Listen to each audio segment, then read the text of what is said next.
I'll be brave if you're brave. I'll be brave, but only if you're brave.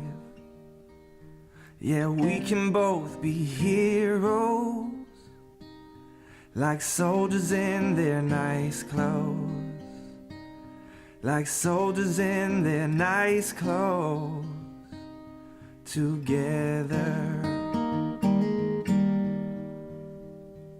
And it could be just you and me. We'll be family. Just wait and see.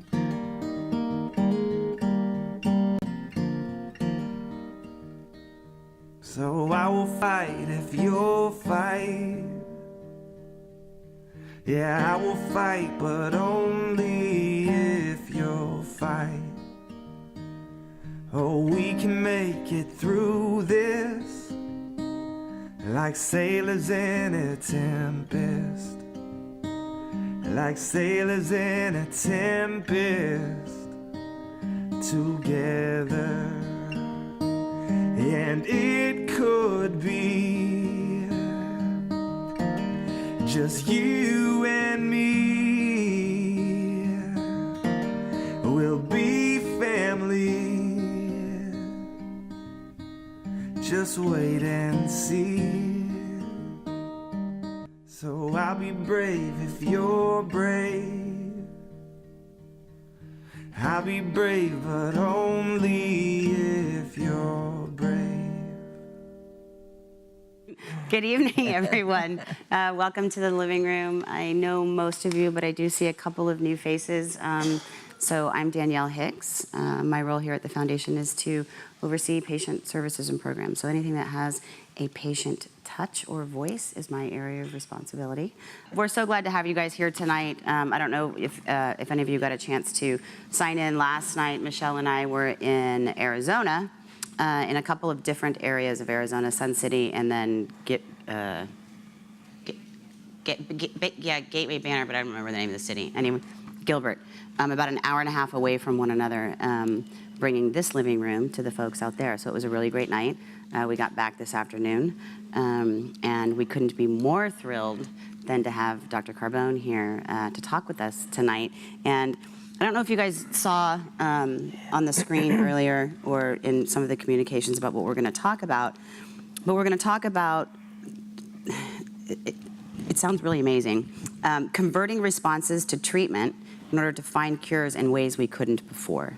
And this is across the stage spectrum where we're going to kind of take this conversation. So regardless if you're a stage 1 patient or a metastatic patient, what might that look like? Online.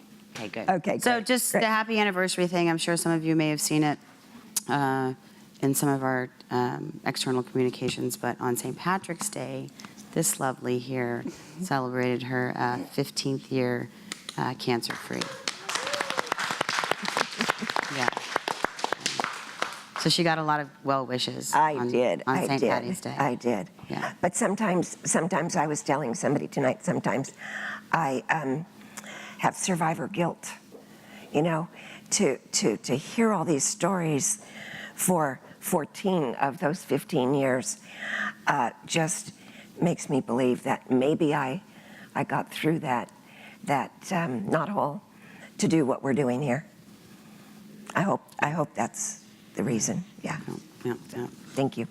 So thank you, everyone. So now we're going to talk about Now for something completely different. completely different, but I Right. know it's something that we've talked about in sort of varying levels and during various talks here at the foundation. That it's a conversation that is going to mean something to each and every one of you in the room, everybody watching, and those that will come back and watch later. And it's talking about how new improvements in treatments are moving us towards a cure.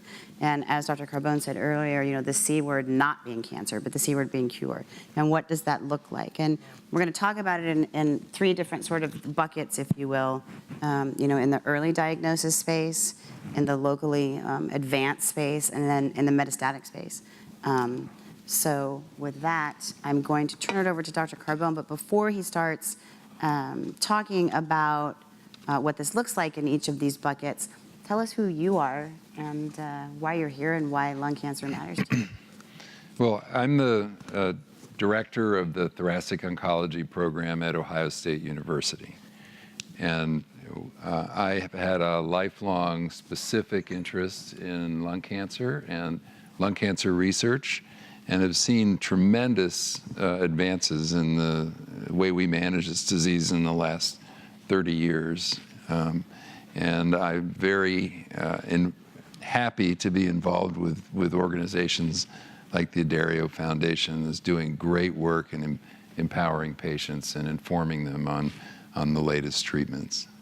So I like to divide lung cancer into really 3 buckets. There's the surgically resectable bucket, if you find your tumor when it can be taken out surgically.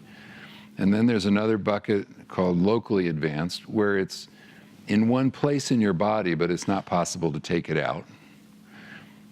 And then the third one is when it's metastatic and when it's spread to different parts of your body. And we have made amazing progress in all 3 buckets. We're going to start with the surgical thing. Still today, the best way to cure lung cancer is to cut it out, if you can do that. I mean, the surgical cure for lung cancer is about 50%, which honestly is better than any other modality at the current time. And you can't cut it out if it's spread or if it's advanced. And so we heard several stories about accidentally discovered lung cancer, and then they took it out and you're fine 10 years later. And if you hadn't fallen in the parking lot or had got a car accident and got that scan. Well, now there's 2 big randomized studies that show an improvement in lung cancer death rate by doing CT screening in high-risk individuals. And the older study, about 10 or 12 years old now, showed a 20% reduction in the deaths from lung cancer just by doing the scans. The newer study just was presented at a meeting recently, showed a 26% reduction in death in men and a 50% reduction in death in women from lung cancer. There's nothing you can do that's simpler than a 15-second helical CT scan. Yet, how many people in the United States do you think, and this is in the US, I'm not talking about in the Congo, right? In the US, what fraction of people eligible for CT screening get screening? Anybody take a guess? Take a guess. 5%. Yeah, it varies, but it's something around 2%. 2%. What fraction of women get mammograms? 80%. What's going on there? You have in fact, the number estimates for improving outcomes in lung cancer are better for CT screening than mammograms are for breast cancer screening or colonoscopies, et cetera. So I think it's really tragic in this country that it's not more widely adopted. So the second thing I wanted to talk about for the early stage disease is the advances in surgery. Surgery, even in the United States, is not the same at different places. There are now board-certified thoracic surgeons who are specifically trained to operate on the lung, but most thoracic surgery being done in the country is being done by general surgeons. They do, heart bypass one day and then lung surgery the next. And it's been shown that the outcomes are better with trained thoracic surgeons, and they are able to do the excellent surgery without removing your entire lung, for example. They can do specific operations. And now they're doing the operations what's called minimally invasively. Years ago, people used to have foot-long scars and spend 2 weeks in the hospital. Now, literally, they do it robotically, and you come out in 2 days with a couple of Band-Aids on your side.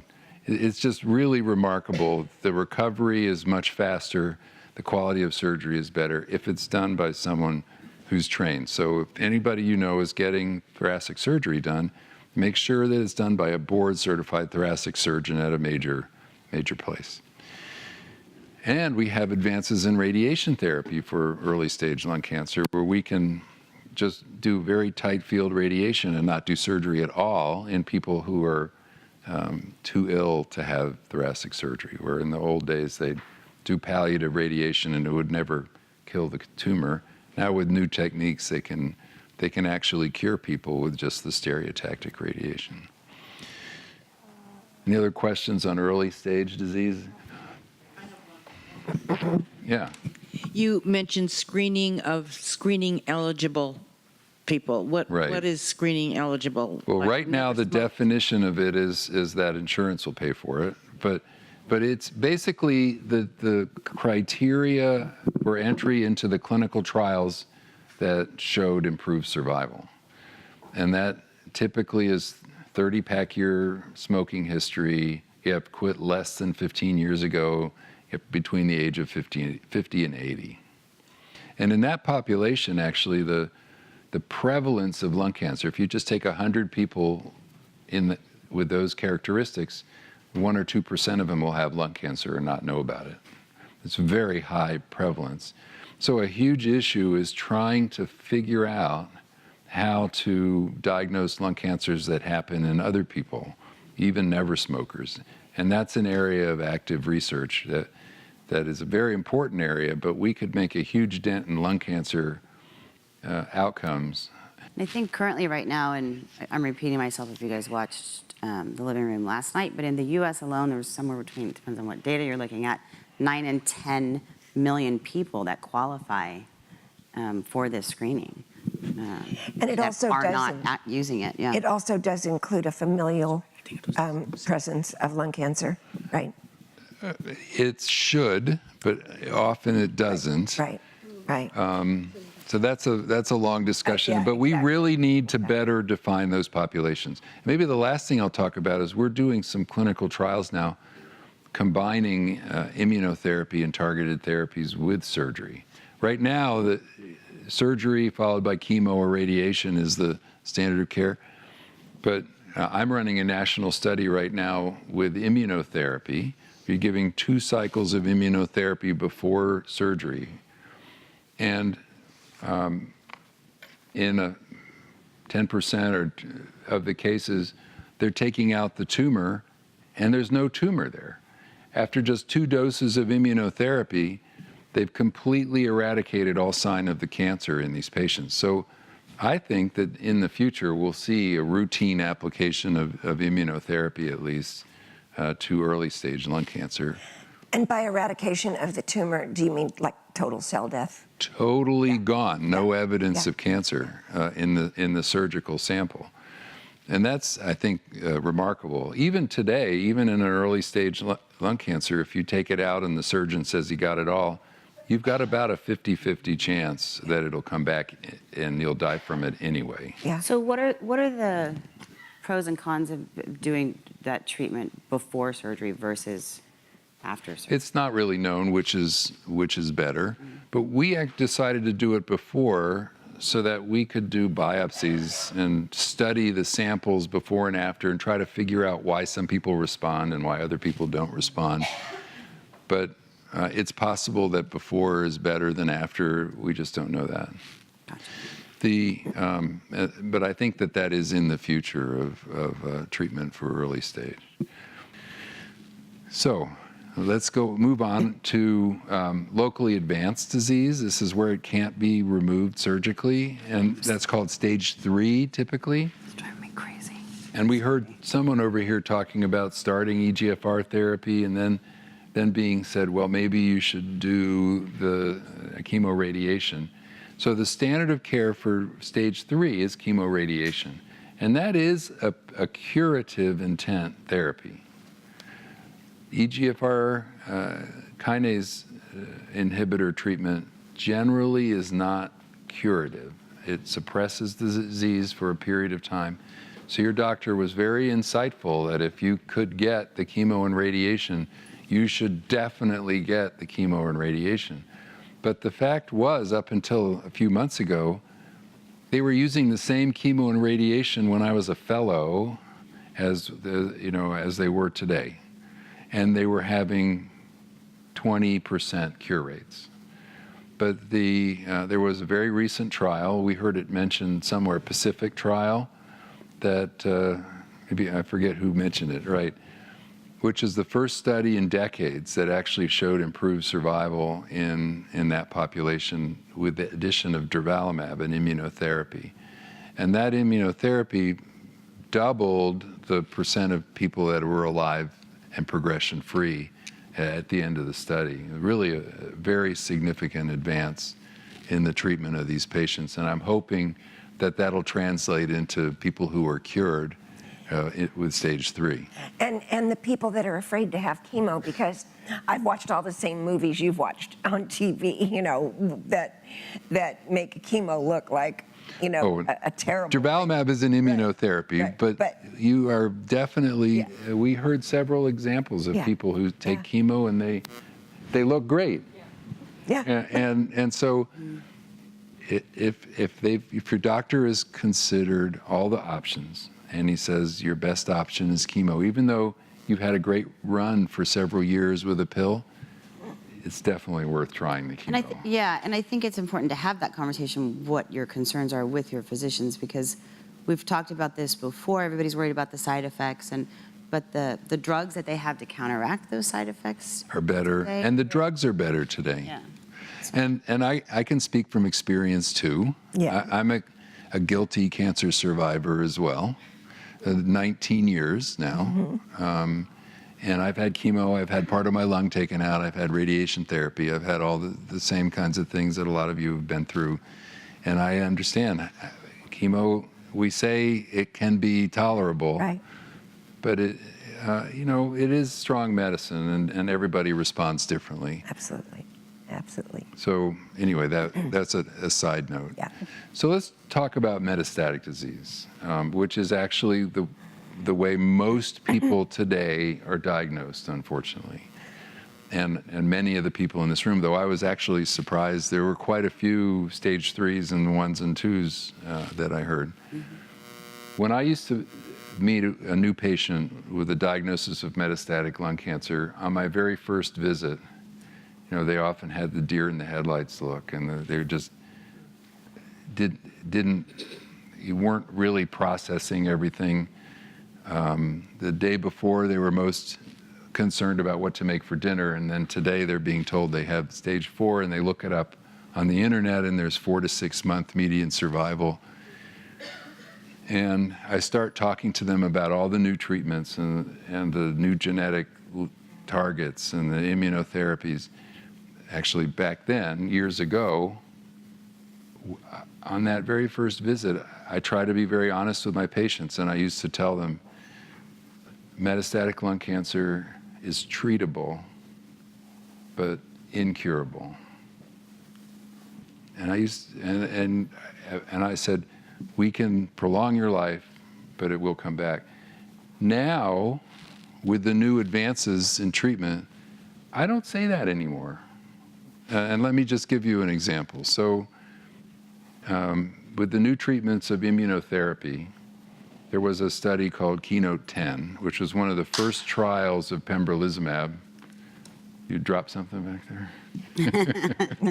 It's important. It's one of the first trials of pembrolizumab. And the way the trial was written, they almost didn't expect anybody to live 2 years, and so they just said, we'll stop after 2 years.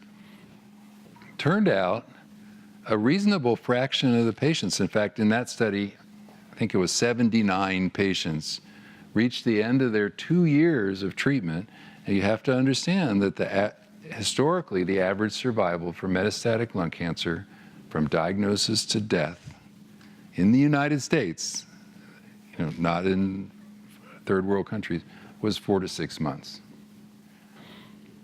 These are people that have been diagnosed with metastatic disease, and actually this was a second-line study, so this was the second treatment that they got. These are people who were alive and progression-free 2 years after starting second, third-line treatment. And so they stopped the treatment in these people.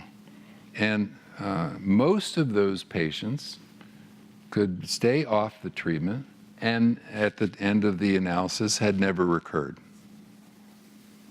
And a few of the patients did recur, and most of those re-responded to the drug if they gave it again.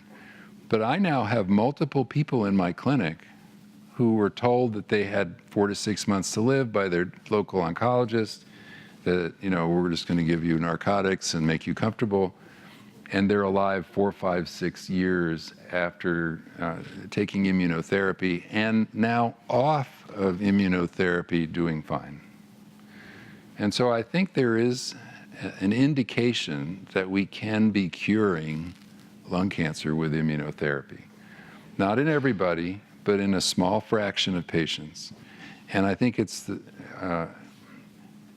something that researchers really have to try to figure out how to make that small percentage bigger.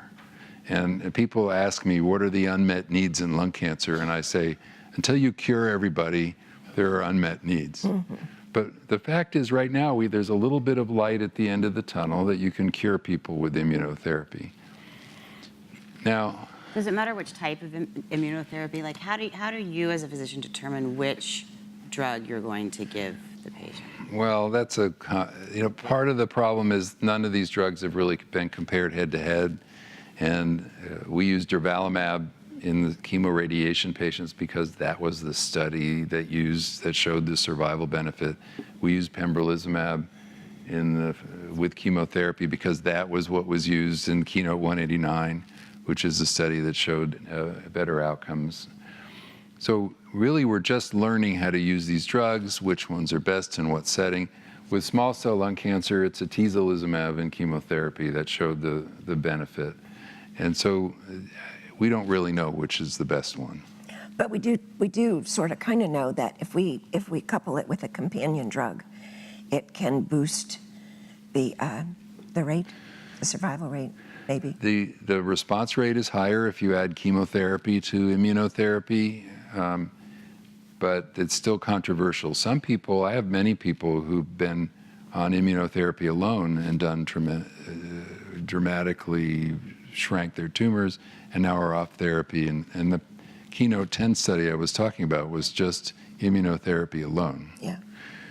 So one of the things we're studying in our neoadjuvant study, which is the immunotherapy before surgery, is we're doing hundreds of biopsies and tests on those tumors to try to figure out why some respond and why others don't respond, figure out other new types of immune therapy that might work in one person and not another.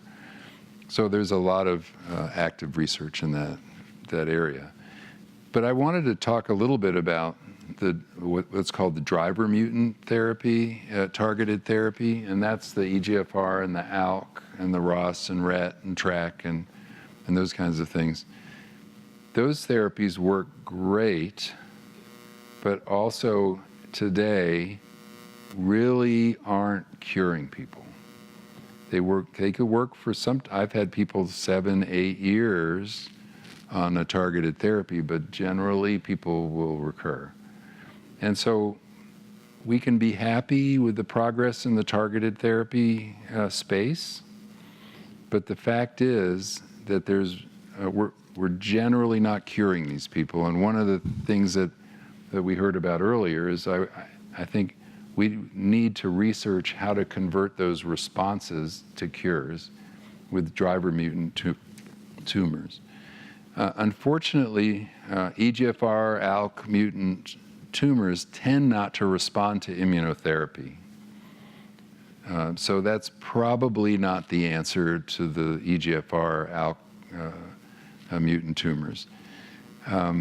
We have research in my own lab that looks at why we're not killing off all the cancer with these targeted therapies.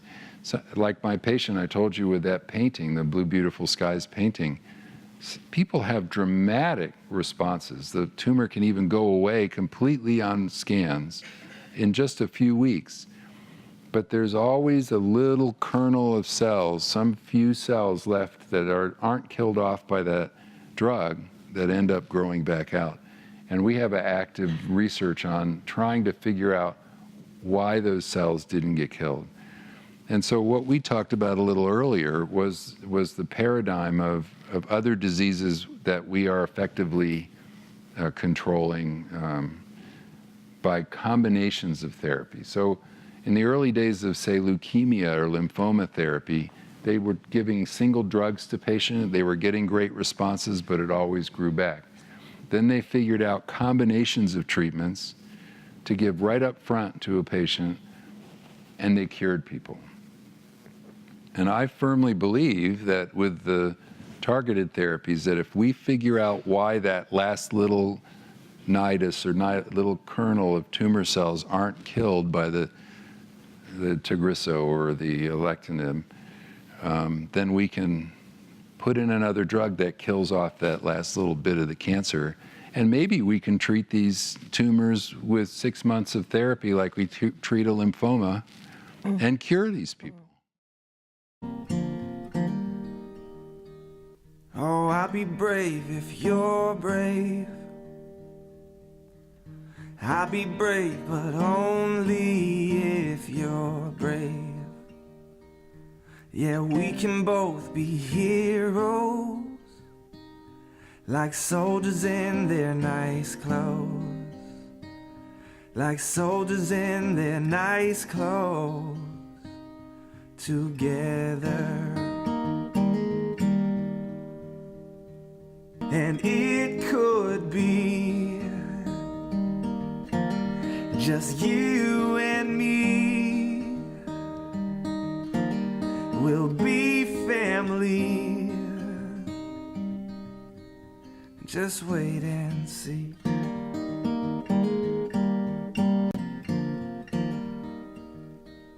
So I will fight if you'll fight. Yeah, I will fight, but only if you'll fight. Oh, we can make it through this, like sailors in a tempest, like sailors in a tempest, together. And it could be just you and me. We'll be family. Just wait and see. So I'll be brave if you're brave. I'll be brave, but only